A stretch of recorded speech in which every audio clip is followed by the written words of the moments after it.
It's 2023. I'm getting old. I remember renting movies and games at Blockbuster using a VHS player, CRT TVs, the Nokia 3310, and the Motorola Razr. And this horrible noise. When it comes to gaming, my first experience on a PC was Doom for MS-DOS, while my first experience on a console was Mortal Kombat 3 on the Sega Genesis. What a wonderful time to be alive. So I don't think I speak for myself alone when I ask this, but gaming has gotten significantly worse in the last 10 years.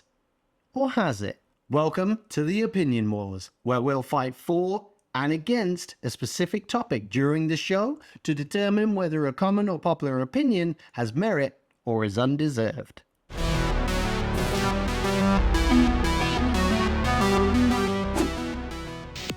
As is the first episode and I have no guests, I'll be arguing with myself, a common occurrence. If you'd like to be a guest on the show to discuss a common opinion, contact me on any of my social media channels linked below, and we'll work on something. Let's get cracking. What happens when you need to decide what platform to play on? I've had a lot of different platforms over the years, and I've loved all of them for different reasons. Modern platforms are powerful, multifunctional, and well built. We have PlayStation, Xbox, Nintendo, Valve's Steam Deck, mobile, cloud gaming, and of course, PC. So many excellent options to choose from with large game libraries, cross-play, cross-save, backwards compatibility, modern internet-based features, and ever-improving accessibility to include more people in the gaming space. What's not to love about the hardware choices today? When I think about gaming in the late 90s or the early 2000s, we had a platform and we played games on it for as long as the thing lasted. We took it to friends' houses and played couch co-op for days. They brought controllers, memory cards, and other accessories, and we swapped our games to try new ones. That day has come and gone. Do you have friends that mostly play on Xbox? Okay, so buy an Xbox. Then realize you want to play God of War, Spider-Man, or another Sony exclusive. Maybe I'll buy a PlayStation instead. But then you want to play Starfield. Damn, maybe I'll buy a PlayStation and an Xbox. But you want to play Zelda or Mario. Better buy a Switch too. What about PC-only games? Then you need to buy the games or the subscriptions for separate platforms. While cross-play and cross-save aren't universal, nor likely ever will be, gaming is now a mass-market phenomenon. And that leads us right into reason number 2, choice paralysis. Do you want me to list off all the subscriptions available from gaming companies? No, you don't, because it's depressing. Even if you do have Game Pass or PS Plus, what do you play? Do you play just one game all the time? Well, it's hardly worth the subscription. What if you finish that game? What do you play next? There's so many choices. And just as with your favorite streaming service, you likely get stuck looking for something good. Then before you know it, half an hour's passed. You found nothing, so you give up. This isn't anything new. When overwhelmed with options, we either go back to what we know for comfort or do nothing. Instead of finding some new, enjoyable, fun, and well-made games, we find ourselves unable to properly enjoy the accessibility of modern gaming. Let's say you have one or more consoles. You share them with your siblings. Maybe you're a parent with not so much time or disposable income, and you play games with your kids. The wide variety of available options allow you to discover the interests your kids may have in gaming, try new experiences, and make new memories with hidden gems. For $15 a month, that makes these subscriptions priceless. Maybe they don't work well for you, but if they can help cultivate positive memories for people and at the same time get undiscovered developers of super fun games some time in the limelight, well, that's just a bonus. You might even get a discount when we get to reason number 3, monetization. It's not that bad. After all, it's just cosmetics and extras that you don't necessarily need. Battle passes and those cosmetics on free games are there to help fund development and keep interest in it when the seasons change or new developments need to be done. You can shut up now. There's no defending it. Monetization systems in modern games are horrendous, constantly bombarding you to buy something, not pay to win cosmetics, loot boxes, unlock packs, essentially encouraging gambling. It's predatory and it needs to be made illegal. They're not preying on adults, as all these things are clearly aimed at children, to pass them from game to game until they are adults with gambling habits in a different shape. Because the publishers are the ones that demand these mechanics be baked into games, they hamstring developers, which leads us into reason number 4. Game design. Every single one of the big game releases we've seen recently had some form of horrible monetization effort. The second we boot up the game, we're able to tell that those mechanics are the primary focus, from menu layouts to gameplay and story design. Many of these games are so obnoxiously grindy, with the sole purpose of driving you to purchase something too, and I can't emphasize this enough, play less of the game. What the actual fuck? Single player, offline games are just a dying breed for a plethora of reasons. We've had great open world RPGs that have gotten communities talking over the years. Skyrim, Fallout, The Witcher 3, Assassin's Creed, Far Cry, Cyberpunk, Elden Ring, to name just a few. If you're anything like me, you probably had an involuntary reaction to that list, ranging from a sense of joy and I love that game to that shit sucks now and pure rage. I get it. Open worlds are massive. The games are stuffed with repetitive side quests and tasks. The core story is lost because the same side quests detract from the flow of the story and connection to the characters. On top of all that, unless you crank the difficulty up to make gameplay challenging, many games also lack creativity and handhold far too much to challenge the player and provide a real sense of reward, rather than cheap hits of level ups and unlocks that ultimately feel meaningless. Okay, let's move on to the 4 argument, because this has the ability to get out of hand and I could get stuck on this one all day. I can practically hear you screaming at me through the camera. I remember games that amazed me on the PS1 or PS2. The reality though, when I see those games now, is they look like someone smeared Vaseline in my eyes. Today's games are so graphically fantastic, expansive, interactive, and thought out that to think we aren't spoiled by that reality would be disingenuous. From sound design like footsteps, gunshots, ambient noises, pedestrians, vehicles, to the crazy levels of detail in environments, not to mention ray tracing, while still sort of gimmicky for the majority of gamers, drastically improves the lighting and by extension the immersion of the game.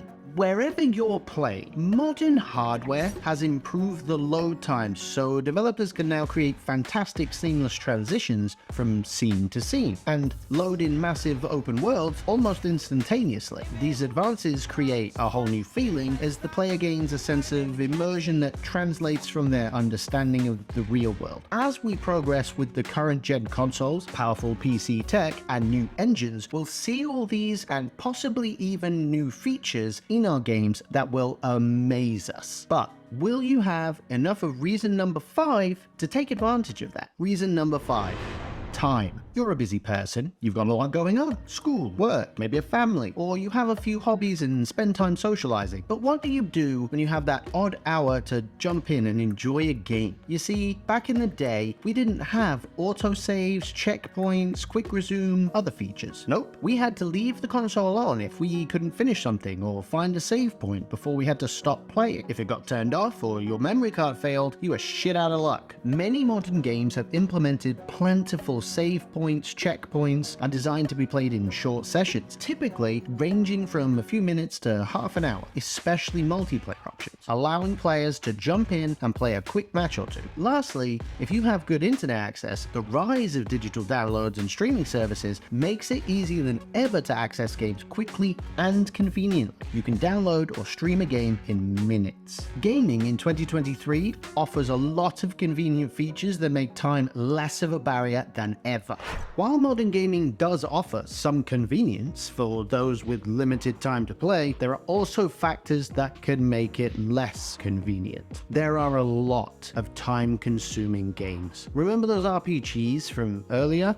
Yeah, Games with long storylines, complex mechanics, and a lot of content can take upwards of 100 hours to complete. This can make it difficult to progress in the game if you only have an hour or so to play, which preemptively creates a hesitation to even start since you know you won't enjoy it. The regular updates and downloads can be frustrating, and if you have poor internet access and can't leave your console to automatically perform these crucial updates when you're away from the device, you may get stuck, wasting your whole hour watching a pretty little progress bar make its way across the screen. All that multiplayer and online stuff can lead to constant distractions in the form of notifications, messages, or other players enticing you away from the game, making it difficult to focus and enjoy your limited playtime. Lastly, some of these games are just expensive. $70 for a game, and then the monetization efforts on top mean buying DLC, add-ons, maybe seasonal drops. It all adds up to being too much for just a few hours of fun a month. It's not worth it. Your time is not measured by a fun and entertainment metric anymore. It's measured by revenue, and that's all because of the next reason. Reason number 6, the business of gaming. It isn't a niche anymore, it's mainstream, a revenue-generating monster, and that has led to large corporations, or even the console manufacturers, becoming the publishers by buying up all the development studios. Devs no longer have the capacity to start studios and build mainstream games the way they did back in the late 90s, early 2000s. They're less lazy than ever, as the games they build are extremely complicated, but they're shepherded into the corral like cattle to do just one thing: build a game that primarily makes money, not aims to be fun. Corporatization has made modern games soulless, as they tend to follow a strict production and design formula, resulting in flashy, spectacular experiences that are brain dead and boring with a repetitive feel. Take on zero risk in the name of maximum profit. On the other hand, that same corporatization has led to having insane budgets to develop and release some of the greatest interactive experiences we've ever known. You know the ones I'm talking about. The success of the modern gaming business also lends itself to the improvements of hardware, AR and VR technology, because market demand for new and innovative features has the exciting byproduct of forcing development elsewhere to deliver on those experiences. If you're a fan of competitive, online, or multiplayer games, the current state of the business is catering to your needs phenomenally. Esports being recognized as legitimate, leagues popping up in greater numbers, and ever easier ways to communicate and interact with friends and gaming communities across the world. With all that in mind, let's talk about the only really important reason. Reason number 7. You. Yes, you.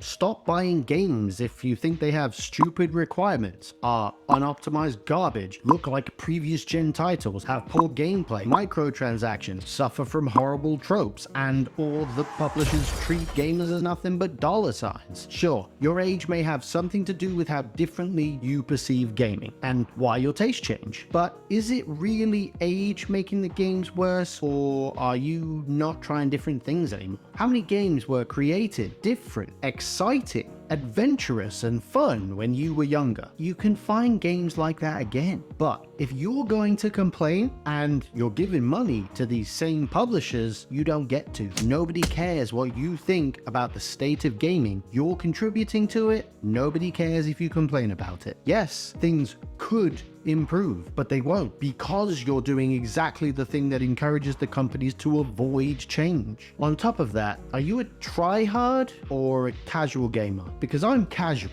and tryhards really like to complain incessantly about certain games, especially the ones they focus on. Why play something else or just quit complaining? Maybe all your whining is making gaming feel like it sucks for you. You have countless options, so start supporting devs who make creative games. Try new things. Bring the fun back for you. Not enjoying a game? Put it down and pick up something else. Not a lot of time. Use what works for you. Smile when you play. Got a family? Try and share gaming with them. Sometimes you'll get more enjoyment out of watching someone else play when you realize they're experiencing the same joy that you used to, or still get, from this wonderful hobby. Get creative, don't fall into gaming tropes, branch out, explore, see what's out there for you, find new communities, try new things. If you don't try it, you'll never know. Most of all, remember, gaming is just one of many hobbies available to you that you can do to enjoy your time.